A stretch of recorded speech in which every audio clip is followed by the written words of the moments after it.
Chinnaswamy stadium ಬಳಿ ಕಾಲ್ತುಳಿತ ಪ್ರಕರಣ, police ಅಧಿಕಾರಿಗಳ ಅಮಾನತು ವಾಪಸ್. ಶೀಘ್ರದಲ್ಲಿಯೇ ಐಪಿಎಸ್ ಸೇರಿ ಇನ್ನಿತರ ಅಧಿಕಾರಿಗಳ ಅಮಾನತು ಆದೇಶ ರದ್ದು.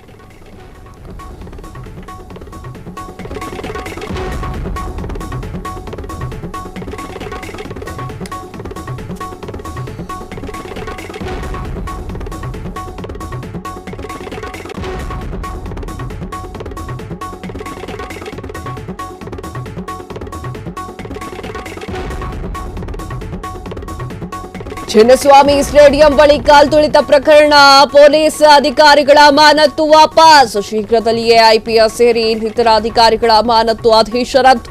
ಕಾಲ್ತುಳಿತ ಪ್ರಕರಣದಲ್ಲಿ ನಿರ್ಲಕ್ಷ್ಯ ಅಂತ ಇವರ ಪೊಲೀಸರ ಅಮಾನತು. ಆಯುಕ್ತ ಬಿ ದಯಾನಂದ್, ಹೆಚ್ಚುವರಿ ಪೊಲೀಸ್ ಆಯುಕ್ತ Vikas Kumar, DCP Shekhar, Cubbon park ASP Balakrishna, inspector Girish ಅವರನ್ನ ಸಸ್ಪೆಂಡ್ ಮಾಡಿದಂತಹ ಸರ್ಕಾರ. ಕಾಲ್ತುಳಿತ ಪ್ರಕರಣಕ್ಕೆ ಆರ್ಸಿಬಿ, ಡಿಎನ್ಎ,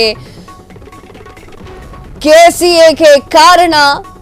ಅನುಮತಿಯನ್ನ ಪಡೆಯದೆ ವಿಜಯೋತ್ಸವ ನಡೆಸಿದ್ದೇ ದುರಂತಕ್ಕೆ ಕಾರಣ. ಈ ಸಂಬಂಧ ಹೈಕೋರ್ಟ್ಗೆ ವರದಿಯನ್ನ ಸಲ್ಲಿಸಿದಂತಹ ಗೃಹ ಇಲಾಖೆ. ಹೀಗಾಗಿ ಅಮಾನತು ಆದಂತಹ ಪೊಲೀಸರು ಅಧಿಕಾರಿಗಳಿಗೆ ಶೀಘ್ರವೇ ಪೋಸ್ಟಿಂಗ್. ವೀಕ್ಷಕರೇ, ಚಿನ್ನಸ್ವಾಮಿ ಸ್ಟೇಡಿಯಂನಲ್ಲಿ ನಡೆದಂತಹ ಕಾಲ್ತುಳಿತ ಪ್ರಕರಣಕ್ಕೆ ಸಂಬಂಧಪಟ್ಟಂತೆ ಒಂದು ನ್ಯೂಸ್ ಬರ್ತಾ ಇರುವಂತದ್ದು.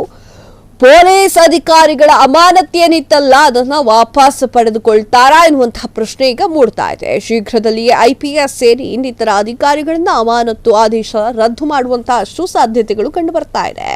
ಕಾಲ್ತುಳಿತ ಪ್ರಕರಣದಲ್ಲಿ ನಿರ್ಲಕ್ಷ್ಯ ಅಂತ ಹೇಳಿ 5 ಪೊಲೀಸರನ್ನ ಅಮಾನತು ಮಾಡಲಾಗಿತ್ತು. ಆಯುಕ್ತ ಬಿ ದಯಾನಂದ, ಹೆಚ್ಚುವರಿ ಪೊಲೀಸ್ ಆಯುಕ್ತರಾಗಿರುವಂತಹ ವಿಕಾಸ್ ಕುಮಾರ್, ಡಿಸಿಪಿ ಶೇಖರ್, ಕಬ್ಬನ್ ಪಾರ್ಕ್ನ ಎಸಿಪಿ ಬಾಲಕೃಷ್ಣ, ಇನ್ಸ್ಪೆಕ್ಟರ್ ಗಿರೀಶ್ ಅವರನ್ನ ಅಸೆಸ್ಮೆಂಟ್ ಮಾಡಿದಂತಹ ಸರ್ಕಾರ ಕಾಲ್ತುಳಿತ ಪ್ರಕರಣಕ್ಕೆ ಆರ್ಸಿಬಿ, ಡಿಎನ್ಎ, ಕೆಸಿಎನೇ ಕಾರಣ ಅಂತ ಹೇಳಿ ಈಗ ಹೇಳ್ತಾ ಇದೆ. ಅಮಾನತು ಪಡೆದರೆ ಅಂದ್ರೆ ಅನುಮತಿಯನ್ನ ಪಡೆಯದೆ ವಿಜಯೋತ್ಸವವನ್ನ ಮಾಡಿದ್ರು ಅನ್ನೋದಕ್ಕೆ ಕಾರಣ ಆಯಿತು ಈ ದುರಂತಕ್ಕೆ ಅಂತ ಹೇಳಿ ಅವರು ನೀಡಿರುವಂತಹ ಎಕ್ಸ್ಪ್ಲೇಷನ್. ಈ ಒಂದು ಸಂಬಂಧ ಕೋರ್ಟ್ಗೆ ವರದಿ ಸಲ್ಲಿಸಿದಂತಹ ಗೃಹ ಇಲಾಖೆ. ಹೀಗಾಗಿ ಅಮಾನತು ಆಗಿರುವಂತಹ ಪೊಲೀಸ್ ಅಧಿಕಾರಿಗಳಿಗೆ ಶೀಘ್ರವೇ ಪೋಸ್ಟಿಂಗ್ ಮಾಡಬೇಕು ಅಂತ ಹೇಳಿ ಹೇಳ್ಕೊಂಡಿರುವಂಥದ್ದು. ಯಾರು ತಪ್ಪಿಲ್ವೋ ಅದು ಸೆಕೆಂಡರಿ. ಆದರೆ ಹೋಗಿರುವಂತಹ ಜೀವವನ್ನು ವಾಪಸ್ ತೆಗೆದುಕೊಂಡು ಬರೋಕ್ಕಾಗತ್ತಾ?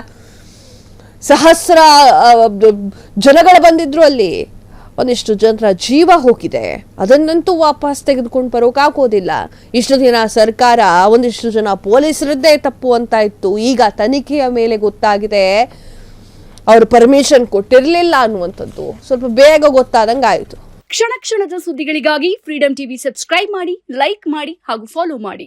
ಹೊಸ ಸುದ್ದಿಗಳ ನೋಟಿಫಿಕೇಶನ್ಗಾಗಿ ಬೆಲ್ ಐಕಾನ್ ಮೇಲೆ ಕ್ಲಿಕ್ ಮಾಡಿ.